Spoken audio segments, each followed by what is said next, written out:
All right, so no fancy intros, no intro music. I'm just going to get right to the topic at hand because the internet is on fire about this. All right, Waves Audio. It's all anybody can talk about, and I'm really glad I waited until today to finally make a reaction video about this. Now, as many of you may know, if you've watched my channel for any length of time, I've been a long-time Waves Audio customer. In fact, right on the screen, right over there, yeah, let's put it right there. That right there is my receipt from November of 2013. It was a Black Friday sale, and I stepped up into the Mercury bundle by Waves, which is most of the plugins that they make. And what you don't see on that receipt is about another day or two later, still in the Black Friday sale, I also picked up the Abbey Road bundle and the Studio Classics bundle. So at that point in 2013, I believe I owned every single plugin that Waves made. That Mercury bundle alone at the time on a Black Friday sale was a little over $2,800. You can see it right on the receipt right there. A little over $2,800. In addition to that, I also have a license for their Diamond bundle. I keep it on my main video editing computer because I use so many of those plugins in that bundle for videos like this one that it only makes sense to keep a license parked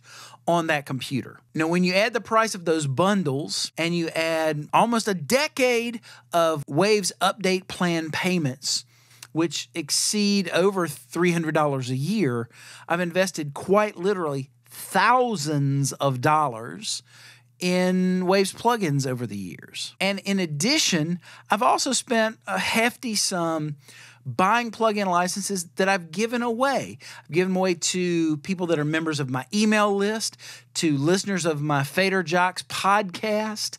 I've even given them away to students and interns and people that were taking lessons with me for audio engineering and music production. Heck, I think I've even still got several $100s worth of plugin serial numbers for plugins that I've bought to give away that I still haven't given away yet. I don't even know if those are any good anymore. Now, to top it off, for several years, I was also a signed endorsee brand ambassador for Waves Audio. In addition to being a brand ambassador and helping to man some of their Facebook groups, I also put tutorial videos right here on this YouTube channel showing you how to use Waves plugins. I don't think there's any other plugin manufacturer that I've done that for on this YouTube channel. You can check out my SSL EV2 tutorial video. I've done several videos on the Shep's Omni channel doing clinics and master classes and including them in everything that I have done in the educational realm, and just by convincing a lot of people through all the conversations that I have every single day, every single week, a lot of people have bought Waves plugins because I've suggested them. So the sudden news about the change over to subscription definitely caught me by surprise. Now, the subscription trend is something that every company has been heading towards. And it's something that I understand. And it's a trend that I've been very vocal against from the beginning. I mean, unless it makes the price of everything cheaper and makes it easier for more customers to get the use of a product or a piece of software, I usually view software subscriptions as a land grab by most companies.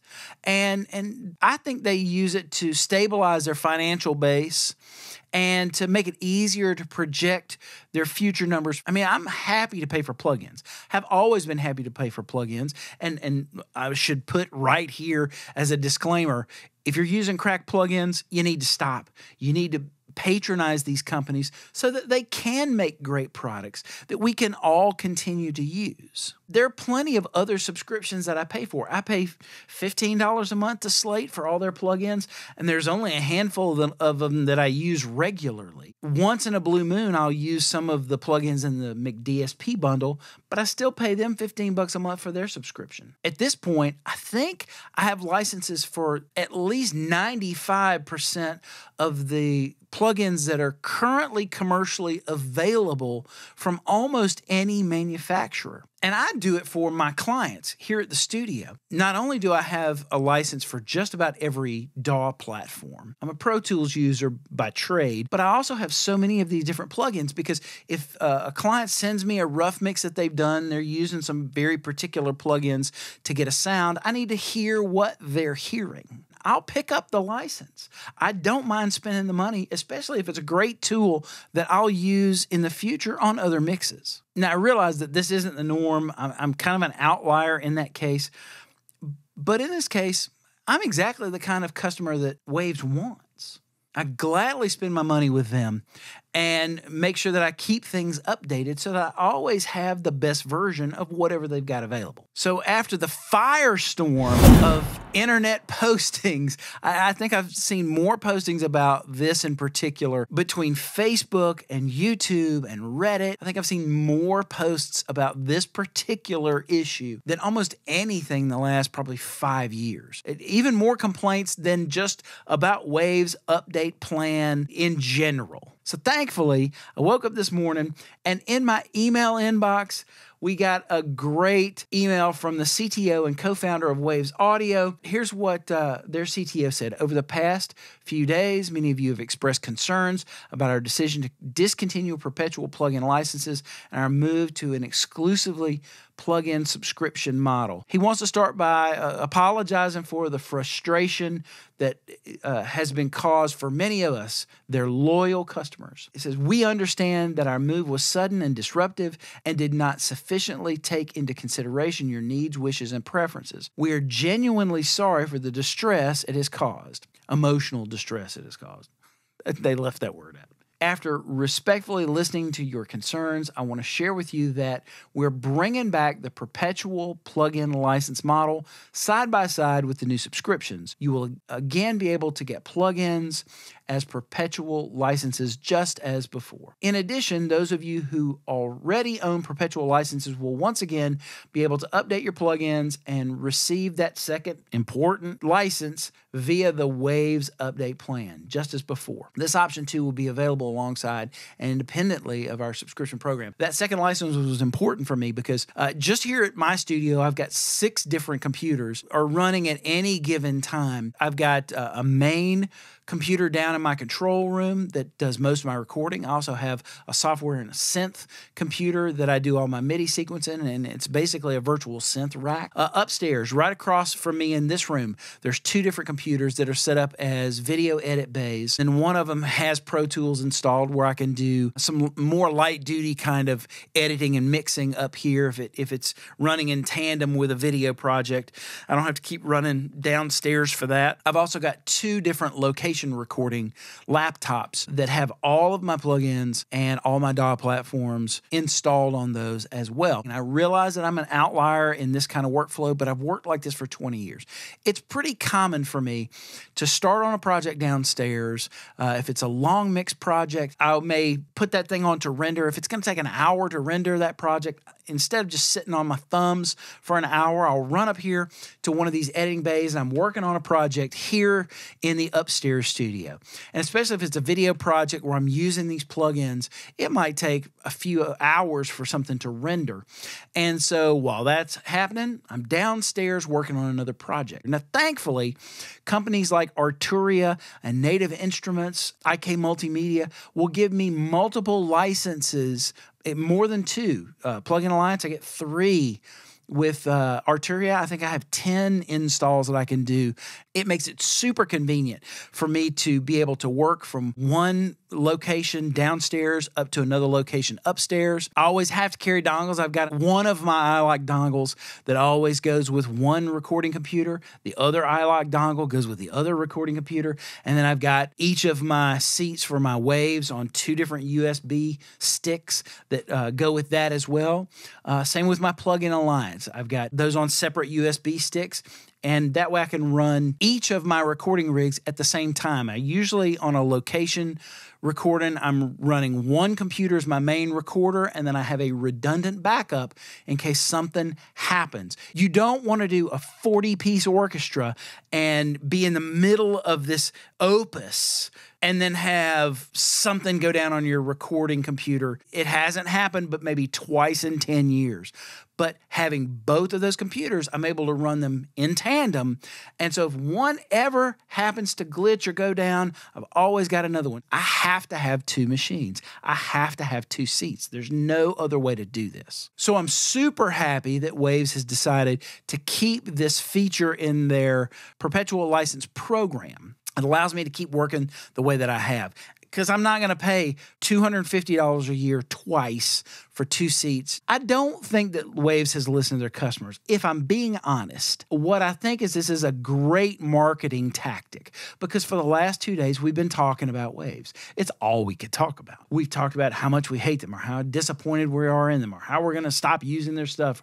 Or like me, I'm just like, well, I'm going to sit and wait and see. But I'm thinking about Waves. Honestly, I think that somewhere in a Waves marketing conference room, someone had the bright idea. Let's just roll out the subscription service and tell everybody we're not going to do the perpetual stuff. Let's see if everybody kind of goes along with it and no one really kicks up any sand. Great, we're just in this other mode. But if everybody kicks up sand, we've got a great story of how we listen to our customers, and we've just brought both of them back. If that's really the story, awesome. I appreciate you, Waves, for doing that. I don't really feel like that is. I think we're being marketed without knowing we're being marketed to. But here's the real issue with subscriptions industry-wide. I know it doesn't seem like a whole lot, $15, $20, $25 a month for one particular package.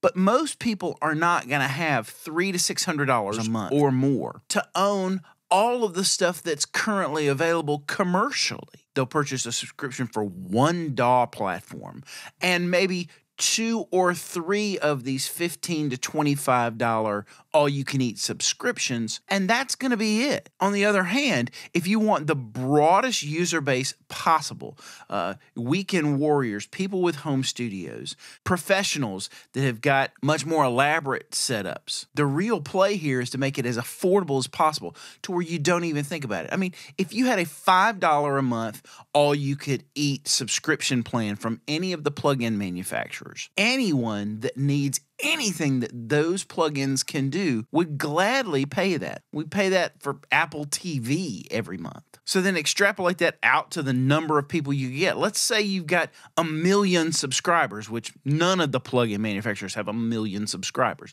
Let's say you had 1 million subscribers at $5 a month. That's $5 million a month. That's $60 million of revenue per year. I think almost any software company in this space could operate pretty well on $60 million a year. I'm curious. I'd love from someone from one of these plug-in manufacturers to contact me and give me some real numbers. What do your real subscriber numbers look like? What could your subscription numbers really look like? That's how this could work. If subscriptions were $5 or $10 a month, all you can eat, then you could afford to have 6, 8, 10 different manufacturers' subscriptions, all a part of what you pay for and use every single month. So here's what I'm hoping. If there's any reason for me to speak out about any of this, if there's any reason for me to use my voice and to use this platform to talk about this subject, I'm hoping that there's a parity between the subscription side of the house and the perpetual license side of the house, especially for those of us who've bought your bundles. For the most part, with the Mercury bundle, if they've introduced a new plugin that's a part of the Mercury bundle, I've generally gotten those plugins. There's a couple of those I don't think I've gotten and I've had to buy. And I know for sure when I bought my Abbey Road bundle, the way that it's been credited to my account is as separate plugins. And so every time they add a new plugin to the Abbey Road bundle, I have to buy that plugin. I pay an update fee every year that includes my Abbey Road bundle. Why am I not getting? I know why I'm not getting it. I've gotten an email from them explaining to me that because of how they've licensed the name and the intellectual property of Abbey Road, they can't just include these new plugins as a part of an update of a bundle. It requires that I have to buy them. If you fix that for the subscription side of the house, fix that for the perpetual license side. I bought your bundles. I pay the updates for the bundles. Make sure that I get whatever is newly included in your bundles every year. That's the only gripe I have at this point. I shouldn't have to go and pay money on top of money. So I've paid for the bundle originally. In the case of Mercury, over $2,800. And every year I've paid the WUP on that, the Waves Update Plan. I've paid that fee.